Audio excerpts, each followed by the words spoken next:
पिछले कई सालों में भारत आसियान देशों के बहुत करीब पहुंचा है। इसमें एक देश इंडोनेशिया है जिसके साथ संबंध सबसे ज्यादा मजबूत होते नजर आए हैं। भारत इंडोनेशिया संबंध बहुत तेजी के साथ आगे बढ़ रहे हैं। यही कारण है कि इस बार के गणतंत्र दिवस पर इंडोनेशिया को भारत आमंत्रित किया गया और इंडोनेशिया के राष्ट्रपति अब भारतीय गणतंत्र दिवस की शोभा बढ़ाने वाले हैं। और इस गणतंत्र दिवस समारोह में हिस्सा लेने के लिए इंडोनेशिया के राष्ट्रपति का विमान अब भारत की सरजमी पर लैंड भी कर चुका है। इंडोनेशिया के राष्ट्रपति अब जब भारत आए हैं तो वो न सिर्फ भारत के सबसे बड़े समारोह का हिस्सा बनेंगे, लेकिन इसके साथ ही भारत के साथ कई ऐसी बड़ी डील्स करने वाले हैं जिस पर पूरी दुनिया की निगाहें टिकी होंगी। ये बात किसी से छिपी नहीं है कि इंडोनेशिया भारत की ब्रह्मोस मिसाइल को खरीदना चाहता है। इसके लिए भारत, रूस और इंडोनेशिया के बीच लंबे वक्त से बातचीत हो रही थी। खबरें हैं कि इस बार भारत इंडोनेशिया ब्रह्मोस मिसाइल को लेकर बड़ी घोषणा कर सकते हैं।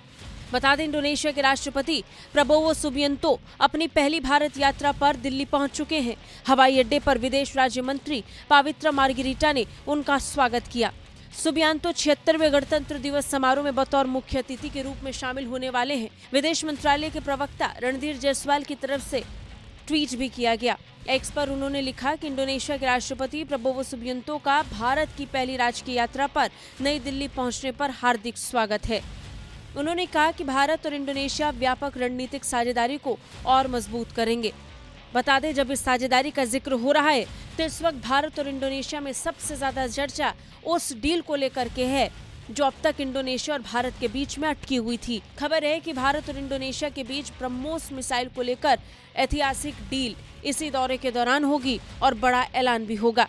इंडोनेशिया भारत से ब्रह्मोस सुपरसोनिक क्रूज मिसाइल खरीदने का इच्छुक रहा है। ऐसे में सुबियांतो की यात्रा के दौरान अंदाजा लगाया जा रहा है कि इसकी घोषणा होगी। प्रधानमंत्री मोदी के साथ उनकी मुलाकात भी होगी, द्विपक्षीय बातचीत होगी। दोनों देश आपसी संबंधों को और बढ़ाने पर चर्चा करेंगे और कई डील्स को साइन भी करेंगे।